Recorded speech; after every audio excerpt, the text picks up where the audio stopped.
Hey guys, how are you? Hey Grace, good Hi, morning. good Good, morning. how are you? I'm good, thanks. Where is everybody reporting from today? I'm coming in from Cape Cod, Massachusetts, so it's a little bit doom and gloomy here today, unfortunately, but good to be here nonetheless. I'm on the East Coast as well. I'm holed up in New York, but I actually feel like we've been gifted with a few days of sun recently, so a little overcast, I guess, was expected. Oh, nice. I'm actually not too far from Rosie. I'm stationed up here in Boston, so I think we're getting the same type of weather, Rosie, but I'm pretty sure it's supposed to be a little bit nicer later down the week. Yeah, literally just as you started talking, it started pouring outside. So Oh. hopefully we get that out of the way and then later this week it gets nice. Yeah. Okay, awesome. Are you guys ready to kick things off, get this thing going? Totally, let's go. Okay, Yeah. great. Perfect.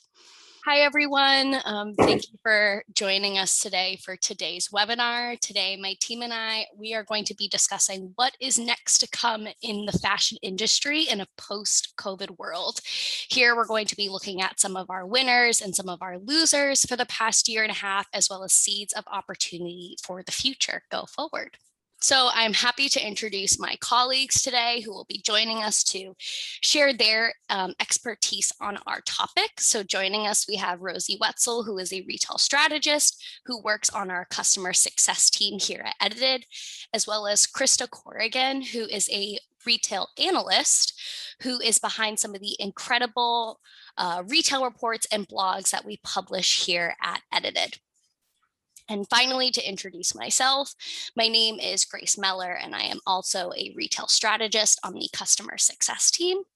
Rosie and I work firsthand with retailers to support them with navigating throughout this very challenging year and a half using edited data to support their business on the day-to-day.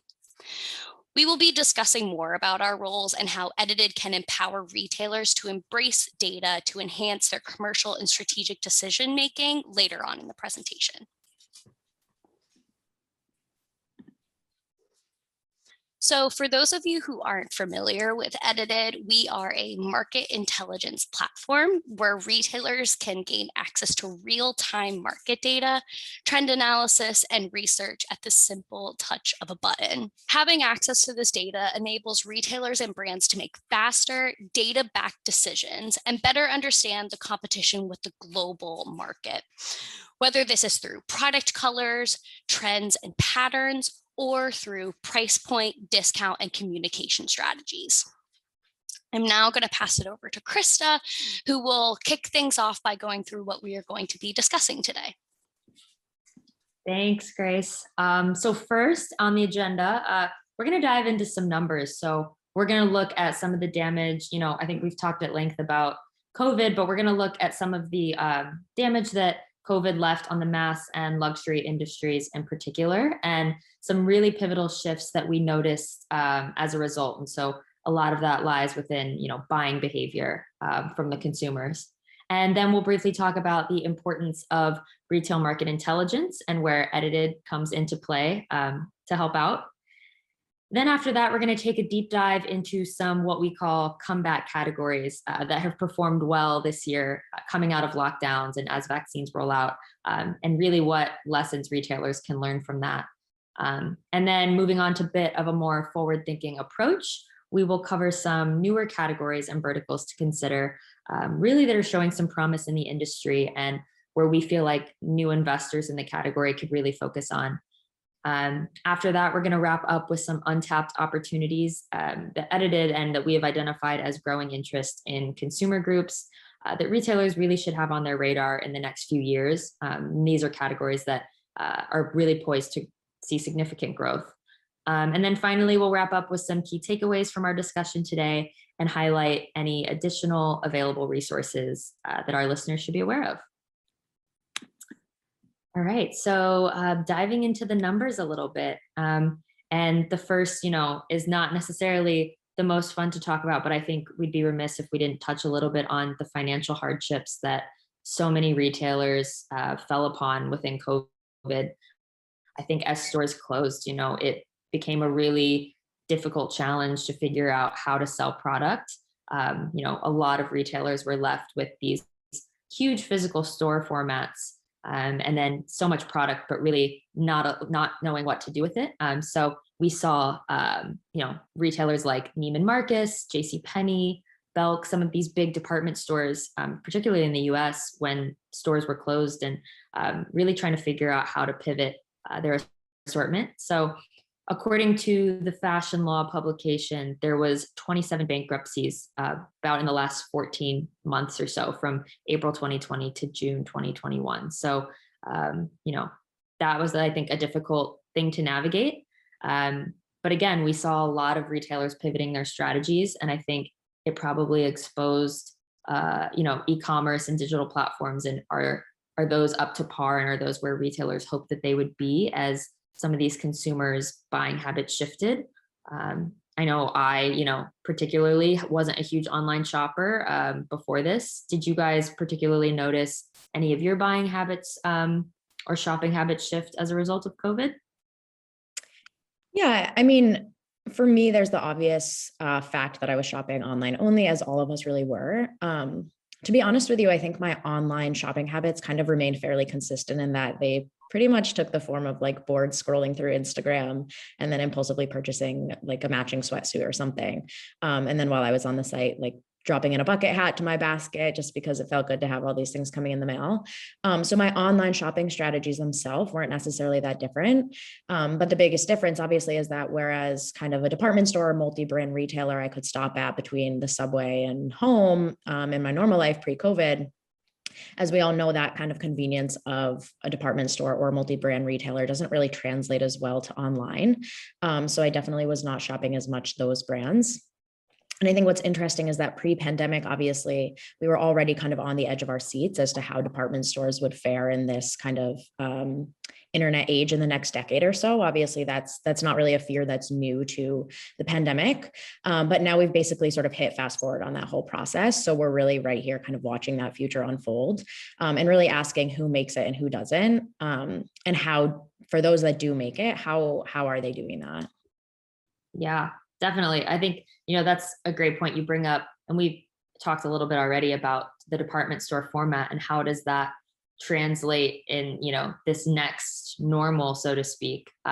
So really diving into some more around like the department stores, it's such a hot button topic right now. And it's like, is this the death of department stores? I think probably sounds a little dramatic, but how are their sales looking, and looking at some of the numbers there.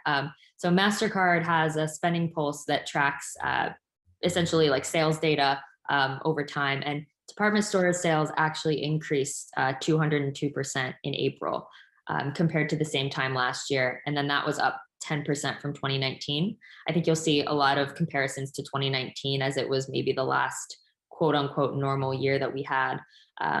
So I think that's something promising. So it shows that department stores are doing something right. And on top of that, looking forward and, from a financial standpoint, Wall Street has been very optimistic about what the future of, these department stores could look like. We've seen stocks from, Macy's and Kohl's seeing positive trajectories. So essentially it's, what does that look like? And then, to your point, Rosie, what are these department stores doing that is leading to some of this financial success? So I think we'll, jump into that and see what's working for department stores. So to me, I think one of the most interesting drivers and things to look at is you've got these large physical formats. What do you do with those as a department store, and how can you leverage that and really turn it into a strength as opposed to a weakness? So we saw a lot of brand partnerships and what we're calling experiential retail. That's, whether it's a pop-up shop, but it's really creating some sort of unique experience for the shopper. And not only does that give them a great memory, but it also works to drive some traffic into your store. Are there any examples that you guys have seen that you thought worked really well within, this department store format or this pop-up format?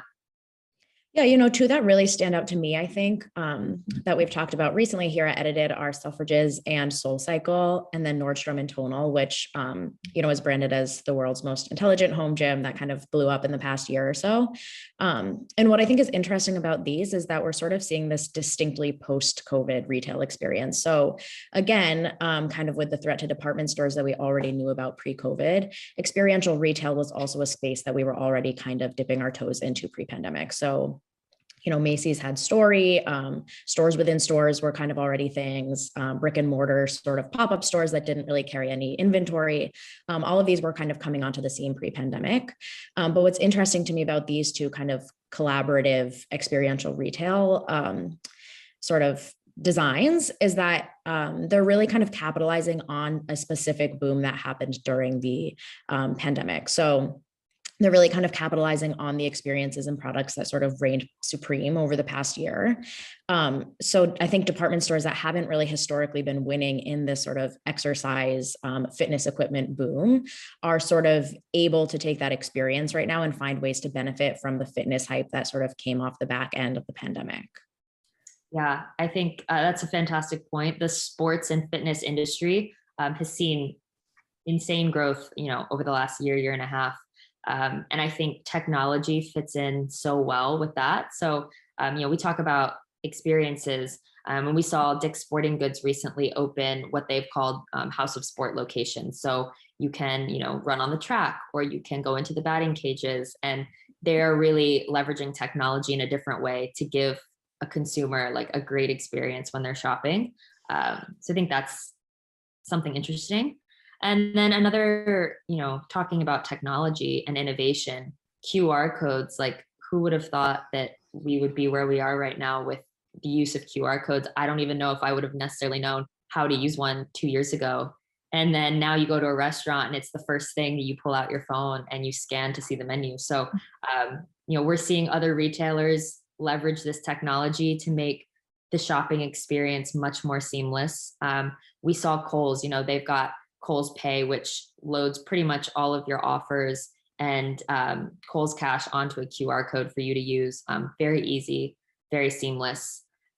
So that's like one aspect of that. And then I think another two is mobile apps. And we're seeing a lot of retailers starting to focus on innovation and put a lot of money behind their mobile apps because the way that we shop is constantly changing. I mean, Rosie, you mentioned that you were scrolling through Instagram and, 2 years ago, would you have necessarily scrolled through and immediately bought, an item off of Instagram? Probably not.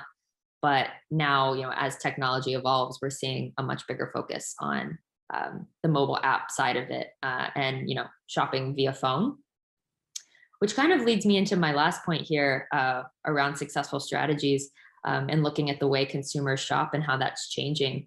Is this whole concept of live stream shopping. So it's an area and it's a market that is expected to reach $25 billion in the next 2 years, according to Coresight Research. So definitely not an area that should be ignored. And, we've seen Bloomingdale's, for example, they've already hosted over 50 shoppable events while their stores were closed. So it was just a creative way to show new product coming in and to try to get, some interested buyers to invest. Nordstrom recently also launched a live stream shopping channel. So it's really this focus on becoming digital first, which is helping some of these department stores, really win. We've seen retailers really like pivot and find these creative methods to reduce inventory, which is actually a fantastic segue into my next topic or into the next point just around all of this obsolete or what we're, kind of identifying as unsellable inventory. Because of the pandemic, I think shoppers' priorities really changed. Obviously, job security may not have been as solid as it once was. And, we really saw consumers spending their money on, more necessities and maybe less on some of these, fashion items, which then initially during the pandemic resulted in an increase in dead stock. However, I think we've started to see the pendulum swing the other way a bit. So nearly a 39% decrease in the value associated with dead stock from April 2020 to 2021. So I think really, if anything, that just speaks volumes to how surgical and how reactive retailers have been able to be with some of their inventory. Obviously, canceled orders were an unfortunate casualty of this, but in order to fight, I guess, that inventory influx, they kind of had to think fast on their feet. And meanwhile, in the first quarter of this year, we've seen a rise of 67% in disposable income. So again, I think it's just kind of a tribute to a positive direction of where this is going, and really interest from consumers on, this demand for increased fashion, and they're looking into that as well. In the middle of the pandemic, I think, what we keep calling the loungewear boom, we did start to see some differences in what the consumer was gravitating toward in this, quote unquote, new normal. So, this is really centered around heels, blazers, and trousers. Those are going to be the big categories that we saw impacted during COVID. The first one being heels. So, customers were inside. I was in my house. I was working from home. My time outside would be like a daily walk around the block. But I wasn't needing, nice heeled shoes or smart footwear choices. I was more just looking at, slides and sneakers and what would go with my sweatpants and sweatshirt that day. So, I think with nowhere to go, we saw this uptick, a 7% uptick in flat shoe availability. And meanwhile, these same retailers reduced their heeled options by 23%.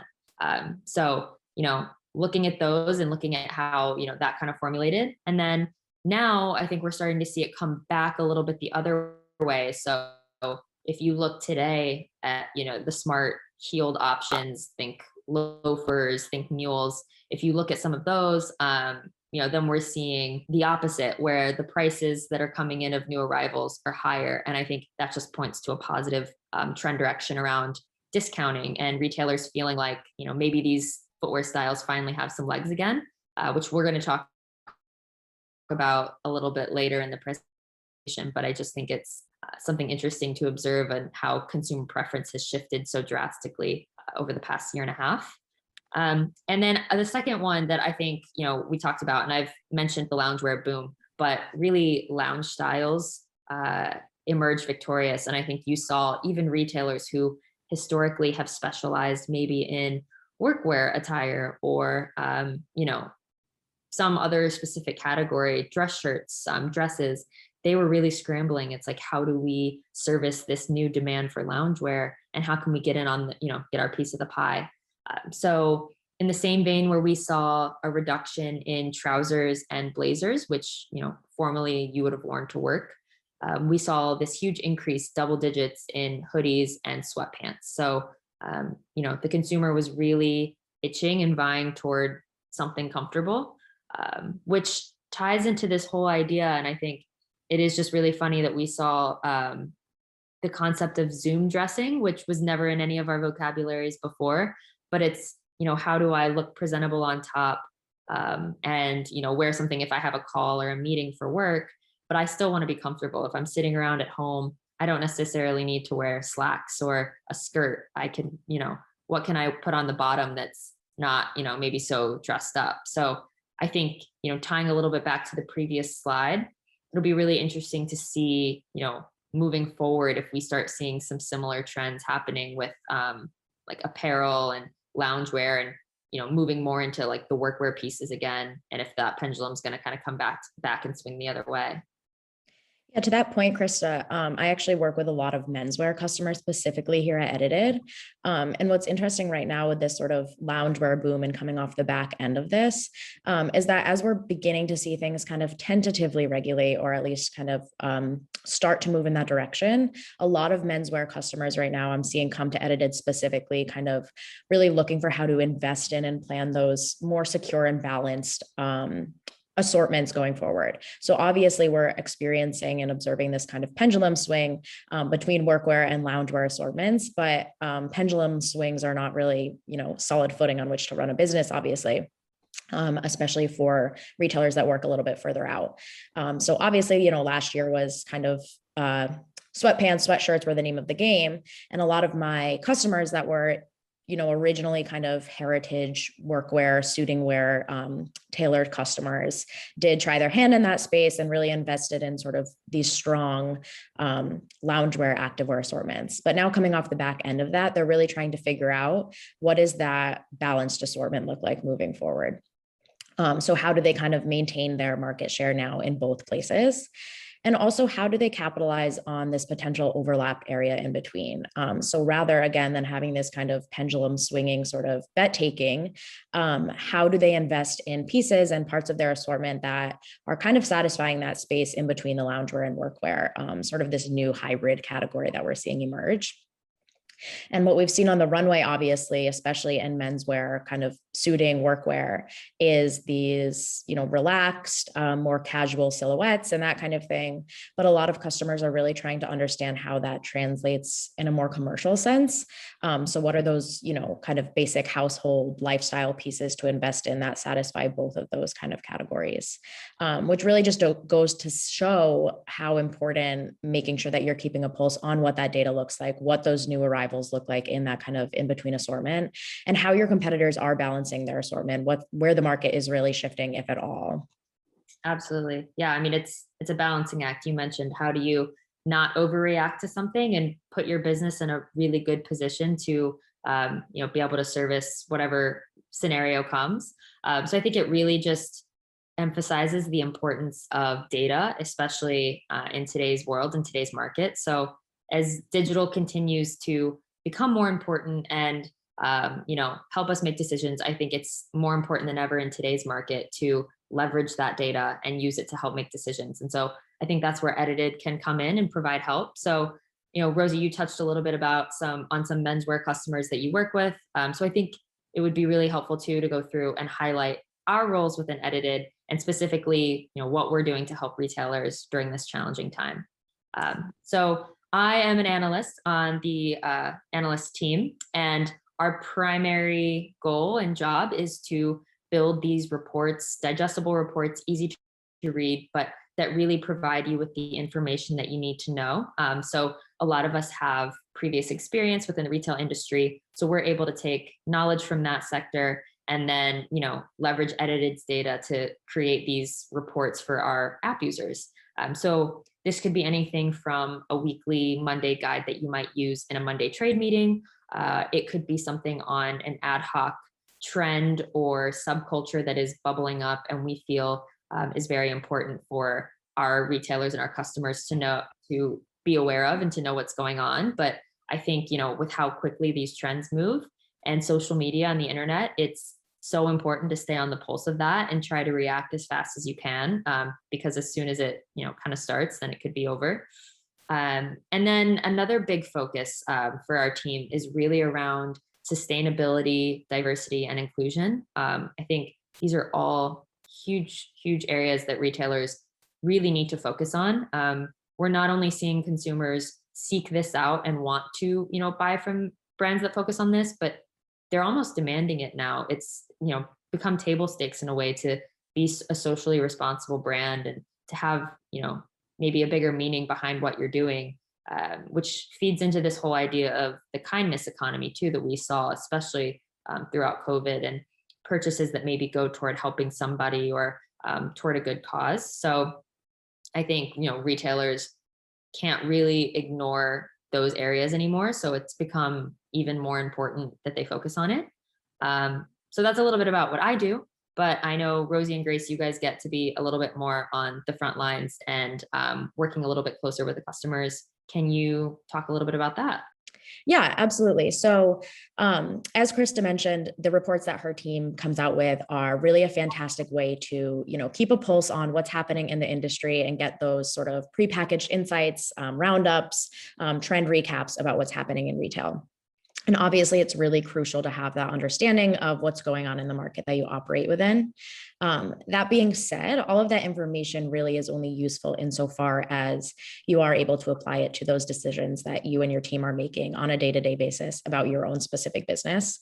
And that's really where the customer success team comes in. So On the customer success team, Grace and I work with clients individually to make sure that they're really, strategically analyzing Edited's market data, and really applying that toward what it is that they're interested in looking at within their business. So whether that's market data on assortments, pricing, as Grace mentioned earlier, marketing communications, we really work to apply those in ways that are tailored to the specific customer and to their specific competitor set. And really apply those to their own internal strategies. So as I alluded earlier to, working with a lot of my menswear customers, something that's really common, I think, on the customer success team right now, in particular, for an example, is to work with clients who are looking into rebounding categories, really understanding what those kind of solid categories are to stand behind. Obviously, a lot of people are really risk averse right now. So wanting to know that there's market data backing the assortment planning decisions that they're making, specifically with kind of these key comeback categories.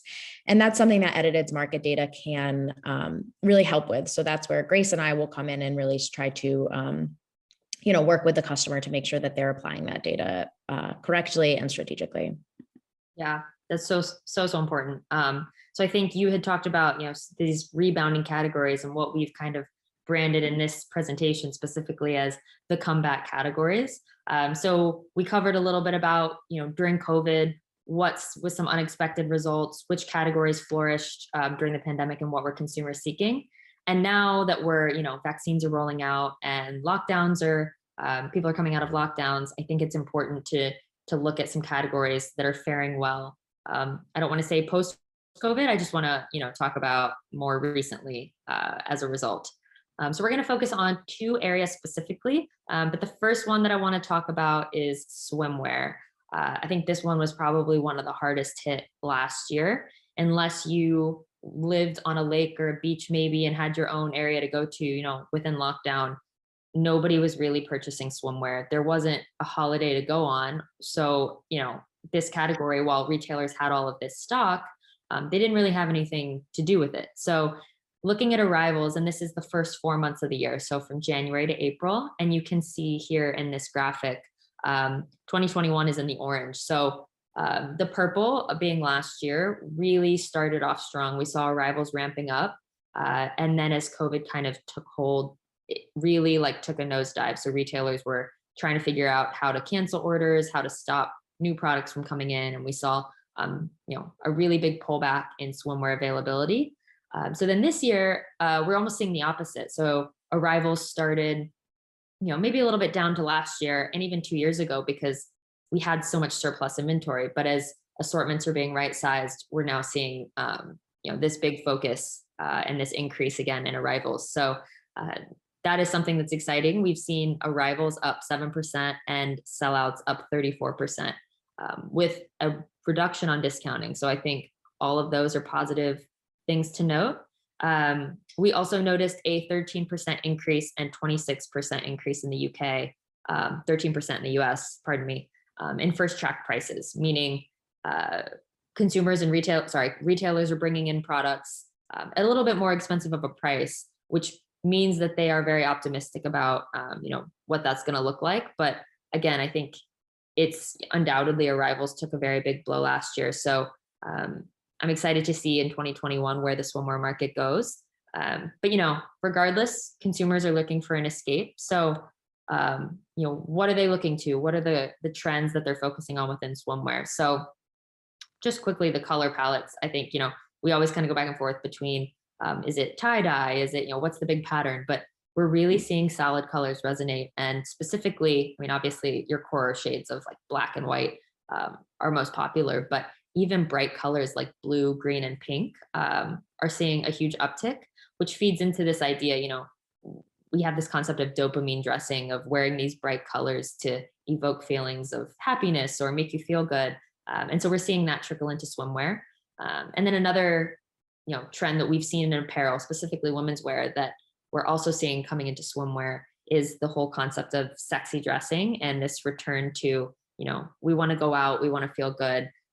So details like, cutouts and ruching are something that we're seeing. We saw it on the Miami Swim runway for 2022. So we know that that's a trend and a sector that's going to increase and keep trending in a positive way. And then lastly, I do want to touch on the sustainability aspect, because we had mentioned how important that is to so many consumers now. And swimwear assortments more than ever are becoming even more sustainable, and retailers are really using these eco descriptors that we call to describe some of their swimwear products. I mean, we saw Girlfriend Collective drop a range of 8 pieces made of completely recycled fishing nets. And a lot of times this will resonate with, that customer who maybe, they're willing to spend a little bit more on something that is, a bit more eco-friendly. So specifically, I just quickly want to dive into reprieve. So when we look at some of the different sustainable fabrics and products that retailers are using in these assortments, reprieve is probably one of the most prominent that we've noticed within swimwear. So this chart here on the right actually is breaking down men's and women's in-stock swimwear assortments. And we're specifically looking for these 3 descriptor words. And, we're looking at all retailers' assortments, but specifically where swimwear jumps out is within reprieve. So you can see in that top chart, that bright blue piece of the pie is swimwear. So it's obviously being used in those assortments much more significantly than tencel or organic cotton. And just for those who don't know, but reprieve is made of completely 100% recycled materials. So that includes plastic bottles, consumer waste, etc. So I think that is, a really big opportunity, and something that retailers looking to expand their swimwear ranges should really focus on moving forward. And then the second area, other than swimwear, that I do want to talk a little bit about is comfort footwear. And we touched on this happening already during the pandemic, how this preference for flat shoes was really overshadowing, heels and more dressier styles. But I guess, for you guys, do you feel like, comfort footwear still has a place in the market? Or do you think, we saw this huge increase in spring of slippers, 157%. Do you feel like the customer is going to be over wearing the comfort shoes over the sandals, and then they're going to start moving, back into heels or wanting to dress up? I guess, where do you see that going? I think for me, what I've been loving seeing on like social media, just on the street, is that, we did see this huge spike in comfort footwear, but now as people are going back to the office, they're out and about more, they're going to bars, they're going to clubs. Customers have found a very interesting way of transferring this comfort footwear into being more stylish and, wearing it out more in public with their maxi dresses, or with even like occasion dressing. They've been able to kind of mix it into what they would wear dressing up and kind of give it more of that like cool style, even though it's a flat, or it's something that we maybe call like a dad sandal, or something that our parents would wear 20 years ago that we never would have been caught dead in. And I think for me, like with what I was just talking about, the success of Teva has been very interesting to watch.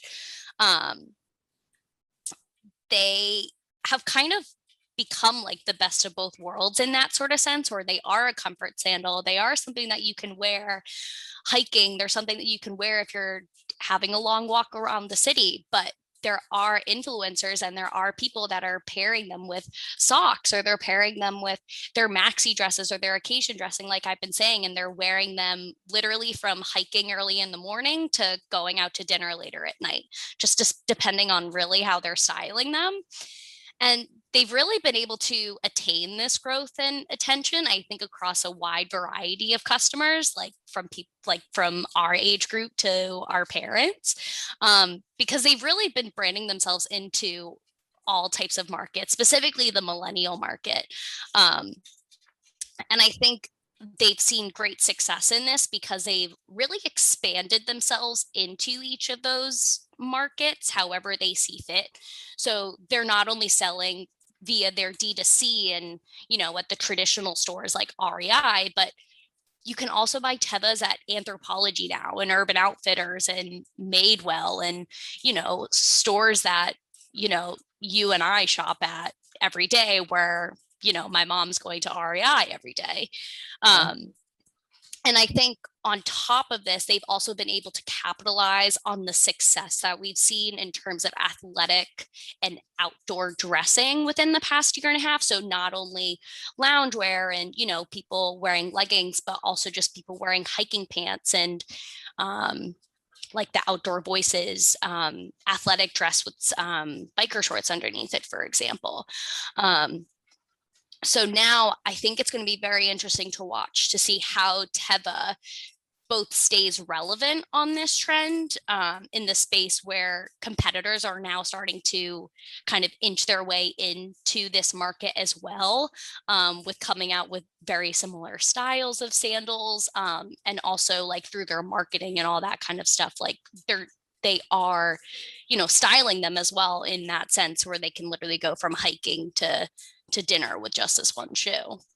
Absolutely. Yeah, definitely. I mean, you're seeing so much influence from, as consumers got outside more, especially within COVID, and got into the more hiking, how much that's influenced even every choice, footwear, apparel, etc. So I think it's very, great to see that, we've seen some of these brands that specialize in these trends, and they're able to really capitalize on the success, to the fullest. But next, I do want to talk a little bit about some areas that are up and coming, where we're seeing some potential. Those ones are the ones we just covered, were more the comeback categories. They're doing really well now, but more of a forward-thinking approach. Like, where are some white spaces where we can, point existing retailers to and tell them, put your focus here going forward. Maybe this has a little bit more potential, in a post-COVID world. So the first area that I do want to talk about is women's streetwear.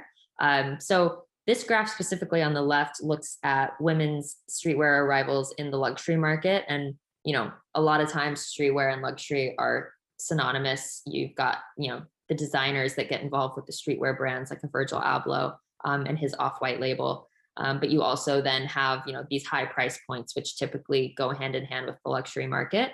But even just looking at new arrivals. So new arrivals were up 53% since 2019 and up 50% year on year in the women's streetwear space. So it is becoming a growing area. Specifically GOAT, which is an online streetwear sneaker resale site, or it's an sneaker and apparel platform, has seen their women's customer base actually grow twice as fast as the men's. And I think that's just, she wants in on like that aesthetic and that look. And then furthermore, StockX also has come out with a really interesting stat, just saying how they have sold as many women's sneakers every hour as they did for the entire year of 2016. So there's definitely a lot of potential and a lot of promise there. And along with that, sellouts are up. So everything, I think, is pointing to, everything is pointing to this market as like a growing area and a big, area of focus. So now that we know like the data is backing investment here and interest is up, where do the trends lie? What's kind of the story behind women's streetwear? So some of the big themes that we've been seeing as of late are like the preppy and the tennis court themes. So, we've seen this huge interest in preppy aesthetics.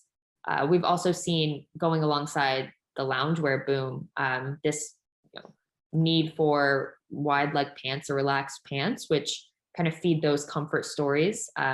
Puffers and bucket hats, again, are also, in high demand here. But I think more than anything, if you look at these trends, it's all very similar to what we're seeing from the men's side and then the men's streetwear market. So I think really long term, what the goal for all, streetwear labels should be too, is like moving toward, or at least offering in some capacity, a unisex or a genderless streetwear line. Because at the end of the day, she wants the cool factor, or, she's looking to invest in a piece because she likes the brand or she wants to represent that designer or that streetwear label. I don't think it's necessarily as specific, trend wise. So, we're seeing more and more streetwear labels come out with these genderless lines, and backing that, We found there's 56% of Gen Zers are shopping outside of their assigned gendered area. Again, it's, the oversized. They don't care if it's men's or women's. They just want it. They like the look of it. They want it to look cool. And this group too, when we look at, consumers who identify as non-gender binary, also hold and are reported to be spending the highest amount at these streetwear labels. So again, a really big area of focus, and a point that I think is interesting to highlight. One other thing when I think of streetwear brands that they do really well that a lot of retailers can take notes on or can learn from is their ability to generate buzz and to generate hype. We've got that hype culture among this consumer. They are educated and they want to, they stay educated on when things are dropping, who's partnering with who. So, again, making collaborations just like a really big part of this. I don't know if you guys have, seen anything with that or noticed with the collaboration side of it, but it's just such a, it holds so much opportunity, I think, moving forward. I was going to say, this goes back to what we were talking about earlier in terms of exclusivity with, retailers doing pop-up stores or, the luxury market being able to capitalize on this exclusivity. I think, in my opinion, a lot of brands now are going into this women's wear and genderless realm. And it's not that it's been there, done that, but there are a lot of options where you can, find this trend and find what really suits your style. But for me, what's been the most exciting play on women's streetwear and where I feel like brands and retailers have gotten very creative is through those collaborations. So, for example, two retailers that I've noticed collaborations from actually the same, it's actually been the same collab just on separate accounts, has been through Coach and LL Bean. They both did collaborations with Peanuts. So Snoopy, Woodstock, Charlie Brown, all those characters. So the first one that I noticed was Coach. They were the first to launch this collab, and this primarily focused on, their bags and accessories. And it featured all their main characters. So you could get a wallet that had Woodstock on it, but you could also get, a Coach bag that has that iconic Coach canvas, but with Charlie Brown embroidered into the bag. And I found this so interesting because you would never think that Peanuts would collab with Coach, who has kind of rebranded themselves over the past few years into being more of a luxury retailer. And in just tracking this over the weekend that I saw this launch happen, I mean, almost half of their Peanuts landing page was already out of stock. So clearly they saw some great success from this, probably more success than they thought that they maybe would originally see. So again, that goes back again to what we've been saying about these customers know when collabs like this are launching, and when they do launch, they want to be the first in line to actually get it because there's probably limited inventory, and they want to be able to brag to their friends that look at what I got from Coach that you're never going to be able to get again. And then I was so surprised to see in my email box 2 weeks later that LL Bean also launched a collab with Peanuts, which I've never really seen a collab from LL Bean really ever in my life from when I was buying backpacks from when I was a younger kid. But here the difference from Coach and Peanuts with LL Bean and Peanuts is that here they were focused more on their apparel. They had a few of their, traditional tote bags that had Snoopy on it. And you could get some embroidered beanies as well, but they were really focusing in on their outdoor gear and their hiking gear featuring these characters. So I've been keeping a close eye on this too, Coach. I haven't noticed any sellouts yet, but it's definitely something I'm going to be keeping an eye on because I would think from an LL Bean perspective, if they can see some success with this collaborative market and kind of break into more of that millennial market, or just again that idea of being exclusivity within the LL Bean brand, I really think this is going to open a lot of opportunities for them, and then two, for them to even more so capitalize on being one of the go-to outdoor brands out there that want to go to when they're not only getting hiking apparel but also hiking gear as well. I don't know if I necessarily want to have Snoopy on it, but I think there's definitely a market out there. Definitely 100%.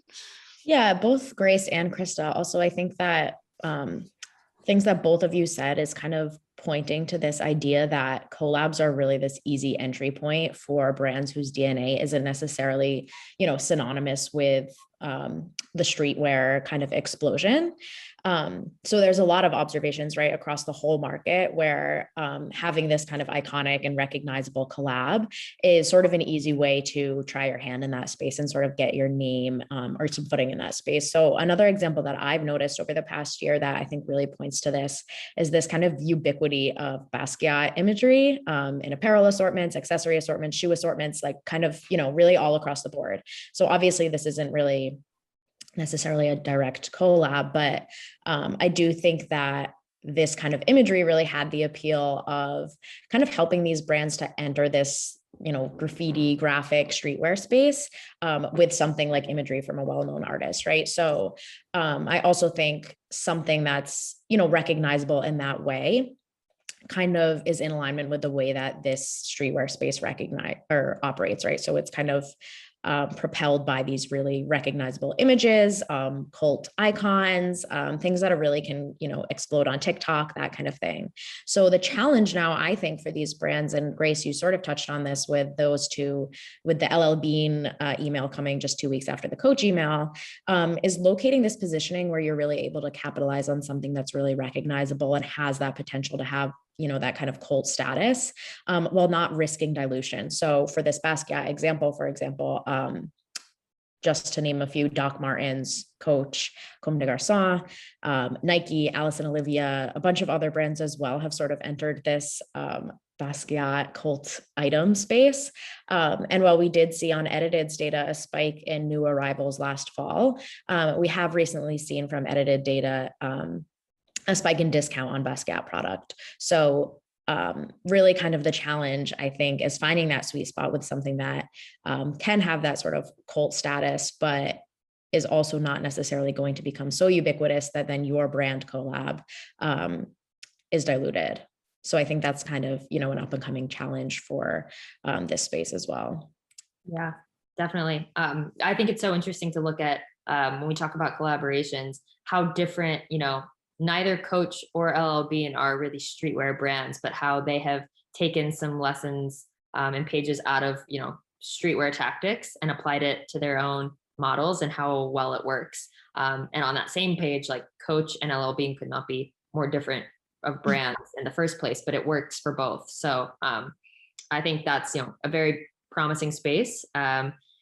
And a little bit about just, we touched on the whole idea, again, of genderless collections within streetwear. Fear of God is a big, they offer genderless collections for adults within the streetwear space. And even this is an area where they've identified some opportunity, and that is kidswear, specifically within the mini-me and the growth of this mini-me idea. And that would just be matching, kid to parent. But we saw Fear of God release a genderless collection for kids. So that had t-shirts and polos and sweatpants, and really just, jumping on this idea. We've seen so many other retailers, whether they're kidswear or not, just moving into this space and moving into this offering.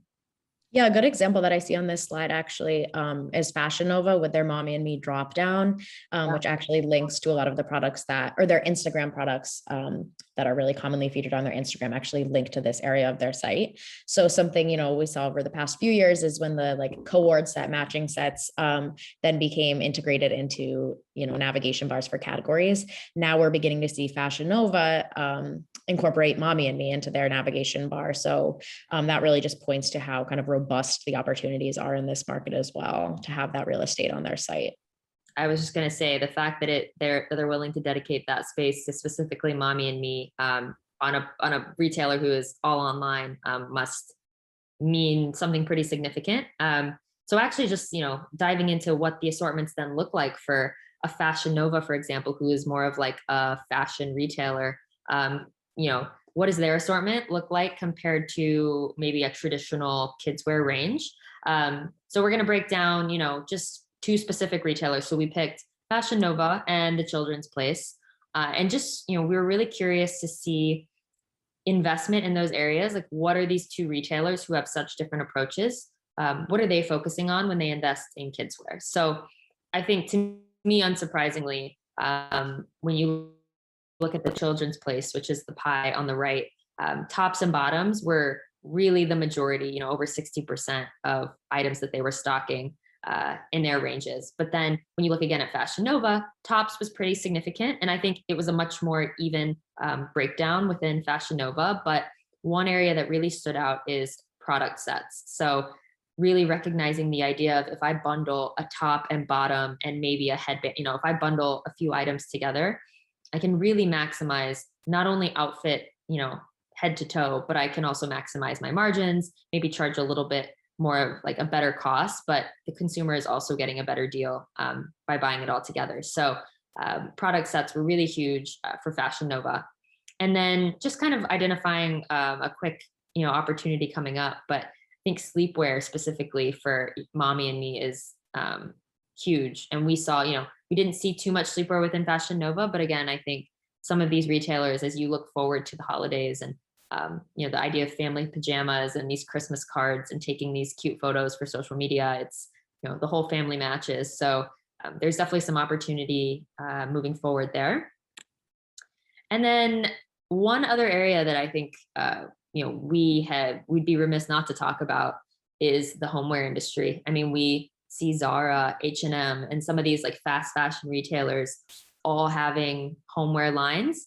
And I guess, we're going to look at what is fueling that, like what is driving the demand in this homeware space and what opportunity are these retailers seeing. So in 2019, the global homeware industry was valued at $617 billion, which is already huge, but that is expected to grow to $839 billion by 2027.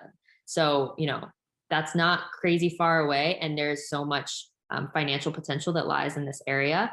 And I think it's even hard to predict now with COVID, because so many employees who used to work, the 9-to-5 office jobs, I think initially probably invested in some of these homeware pieces almost to create like a sanctuary in their homes. If you're going to be spending all your time in one place, you want it to feel like a safe, secure, happy place to be. So they were investing in some of these homeware items. And then now when you look at it, it's like, how do we, moving forward, service this customer? Because some have realized that working remote is sustainable long-term, even once, vaccines roll out. And if, COVID eventually a year, 2 years, 3 years from now, people are back in the offices, but not everybody's necessarily going to want to do that. And if they can get their work done from home, then I think that speaks volumes to like the opportunity that homeware holds, down the line. So then also just looking specifically at the US, this is one more quick stat that I wanted to point out, but the US alone is expected to grow 20%. So, it's not oversaturated. There's still opportunity and room for growth. But I guess, looking at what does it look like when a fashion retailer decides, I guess, to expand into a new vertical like homeware. Yeah, I think something from my end that's interesting and that we've seen with customers as well is before, totally launching a new homeware vertical, which some obviously have done, but also this kind of ubiquity of at least expanding into kind of a more expanded sort of lifestyle range. So obviously we're kind of used to the Urban Outfitters, Anthropologies kind of owning this space pre-pandemic. They've always sort of had these kind of items.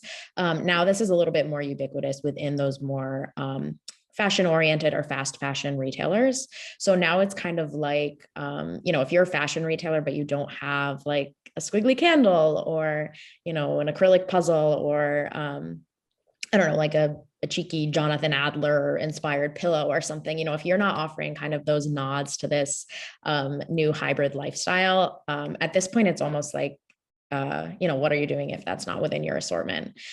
So entering into this kind of more lifestyle space that's not necessarily launching an entirely new vertical is something that a lot of retailers are looking into and have already jumped on. And that's something that, we're definitely seeing pop within Edited's data as well. So for those of you who don't know, Edited did release our homeware vertical this spring. So definitely a huge opportunity there to kind of look into what the data is showing about where that market is going, which I think Krista will walk us through in just a second as well. Yeah. I mean, alluding to that homeware vertical that you mentioned. So we were able to use edited to then look at differences between, maybe a traditional homeware retailer like a Pier 1 or somebody that is known for homeware compared to the Anthro or the Urban Outfitters retailer that you mentioned that's more of a fashion lifestyle retailer. And what do those homeware assortments look like at each? So even though the homeware industry did take a little bit of a hit in 2020, just dollar wise, as people weren't buying quite as much. When you look at the homeware assortments at fast fashion retailers, they were actually up 104%. So clearly it's an area of opportunity that a lot of these, fashion retailers are recognizing. But we mentioned the focus more on the decorative pieces. And I think that caters a lot to what we are calling generation rent. So actually, look at some of these consumer groups who are looking to shop homeware, and it's not necessarily, a family of 5 with a house and looking to make these big investments. Actually, 88% of millennials reported that they intend to buy home furnishings in 2021. But that doesn't necessarily mean that this is a group that is buying for their home or buying, these big investment pieces. They just want to buy, they might rent. They want to turn their apartment space into their own area and, buy maybe some of the smaller decorative pieces. And that's where we're really seeing these retailers service that request. I think it's important to note too that I think a big reason why these fast fashion guys have been able to break into this market, I think so quickly, is because, like we were talking about before, with just having all this excess inventory sitting in their, DCs or at their manufacturers, they really found a way to use their current resources instead of outsourcing to other manufacturers to really break into this space. So they were not only able to, adapt really quickly to the emerging trends that were happening at this time, but they were also able to really quickly do this. So they were able to ensure that they were able to enter the market at an appropriate time. And being in that fast fashion realm, they're also able to offer it at an appealing price. So probably West Elm would never have considered Zara a competitor in a pre-COVID world, but now Zara is I would consider them to be a huge competitor for West Elm, not only because they're able to capitalize on their trends, the trends that West Elm is presenting to their customers, just as quickly, but they might be able to beat them in the price point as well.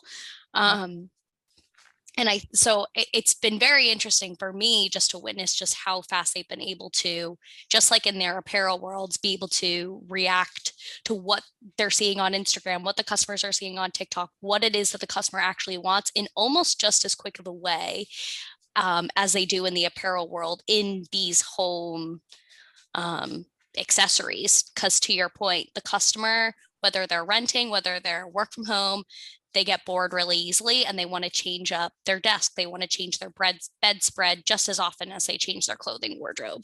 Yep, absolutely. And without, spending an arm and a leg to do it. So yeah. I think these are some, really powerful areas. We touched on streetwear, we touched on kids and homeware. And I think we're seeing a lot of, the Zaras and these big fashion retailers really pivoting into some other categories as another means of revenue. But, I guess in that same vein, what are some untapped opportunities maybe? What are some areas where retailers, it's not quite so saturated and where retailers, really, I think, hold a lot of potential?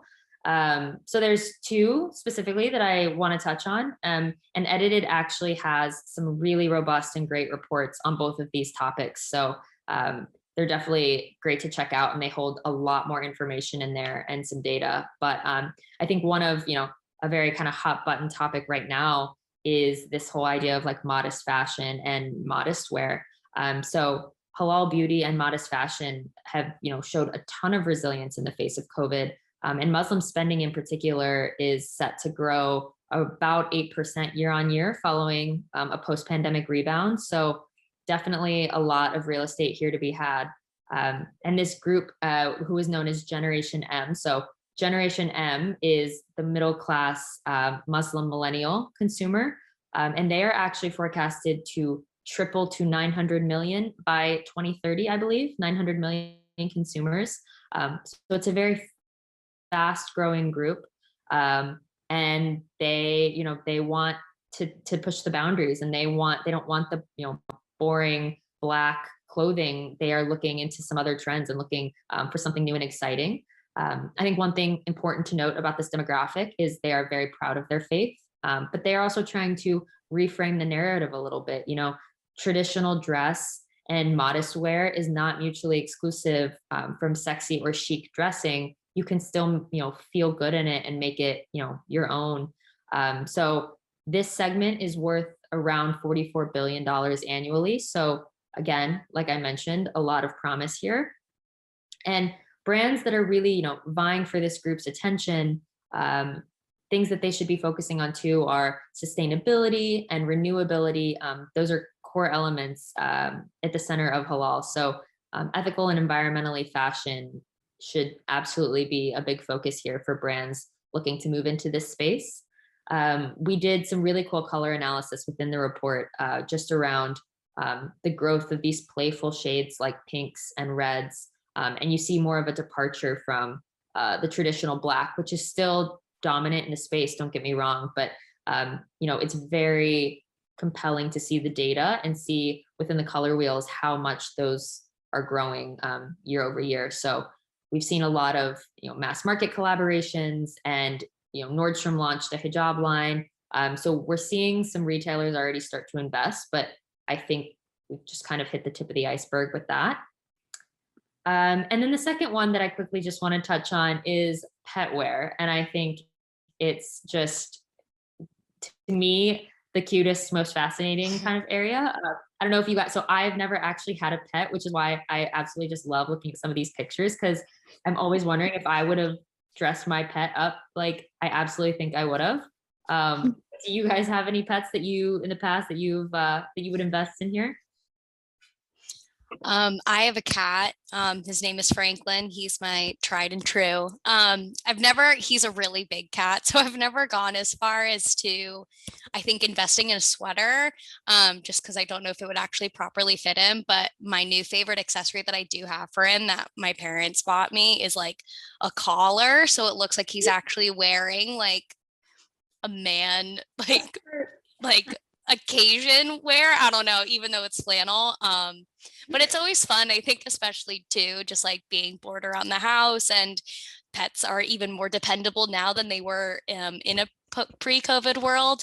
It's just a little bit of fun if you're like bored in the house or just want to dress them up. Or I think there might even be some space in here too for some people in terms of that like mini me dressing we were talking about before. A lot of people like to match with their pets as well. So I agree. I think this is so fun. And I do think for a lot of retailers, kind of like even homeware too, it's just like such an easy way to break into this space, because that people are going to spend any and all money just to make their pet happy as well as like look as cute as possible.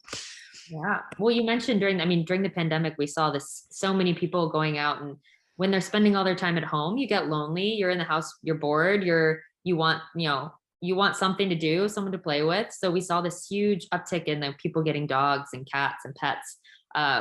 So this market particularly is expected to grow up to $7 billion by 2028. So definitely, promising stats there. We saw retailers like Zara, Jewels and Selfridges both offer pet wear lines. Zara specifically launched theirs, I believe, back in February of 2021. And they really put this focus on like just apparel and grooming products. It's such an easy category, even if you're offering it and putting it online and promoting it through social media or Instagram. But it's an area where, the consumer has a high want to spend on their pet. So they're going to, invest in whatever they can to make it look as cute as possible.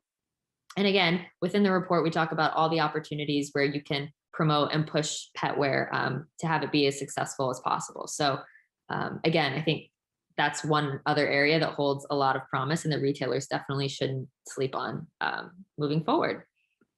I do want to say that I do not have a cat, but I have a fish. His name is Rick, and we don't have any matching outfits yet, but he does have a hammock. But we bought the hammock at, I think like Petco or PetSmart or something like that. So any fashion brands listening, Rick would like some more fashionable accessories. So if anyone's interested in entering the fish space so that we can get a matching outfit, I think that should be next up on the budding categories. Agreed. Hey, Rosie is a perfect example of the pet owner who will spend any amount of money on their pet for a hammock for your fish. That is a perfect example. It was an uncomfortably high PetSmart bill. We bought a bunch of other accessories as well, but Rick deserves the best. So if you're listening and you want to make him an outfit, be my guest. Kidswear. Well, that's perfect. And I think that, pretty much wraps up. I know, Rosie, if you want to walk us through some of the key takeaways that listeners should really walk away from this presentation knowing, I think, take it away. Totally. Yeah. So just wrapping up everything we've covered today. I know we kind of went through a lot. The first being some takeaways on physical retail stores. So obviously, as we all know, these were hit the hardest by COVID, but really did find that success through pop-ups, experiential retail, and innovating via technology and brand partnerships. So as we kind of watch how this story with physical retail unfolds, those are kind of some key ideas to keep in mind in terms of remaining competitive in that brick and mortar space. So swimwear was also something that found success coming out the back end of lockdown, with both arrivals and sellouts up based on edited data. So sexy details, sustainability are kind of some, key ideas within this space as well, and definitely areas to focus on in assortment planning for next year. Women's streetwear being the next point. So women's streetwear holds tremendous potential. The customer base currently growing, massively across the industry. At GOAT specifically, the women's customer base was growing twice as fast as men's. However, as Krista mentioned, the real future of this category really is genderless. Mommy and me ranges have also been successful. We've seen retailers entering the kidswear space or kind of expand this existing assortment. Fashion Nova even created a drop down on their site, as we mentioned. So really kind of dedicating that prime site real estate to this category, indicating that it's definitely one with tremendous potential moving forward. Finally, with the last two here, so homeware assortments spiked 104% at fast fashion retailers, with a spotlight on affordable accessories and decorative pieces to cater to generation rent. And then finally, modest fashion presents really an enormous growth opportunity. So Generation M, as Krista mentioned, defined as middle-class millennial Muslim consumers, is a market sector that's expected to triple 900 million consumers by 2030. So that kind of wraps up the key takeaways that we went over today. Thank you everyone for listening and making it through with us to this point. Hopefully you found this useful. So Krista, if you want to just wrap it up from here. Yeah, absolutely. So thank you for running us through those key takeaways. I think it was a nice quick synopsis there at the end. But for more trend resources, edited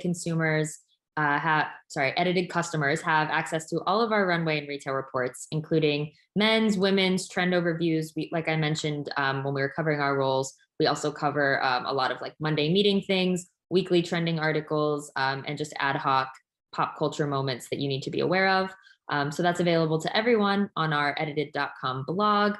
You can also download our report on uncovering expansion opportunities within the retail market intelligence.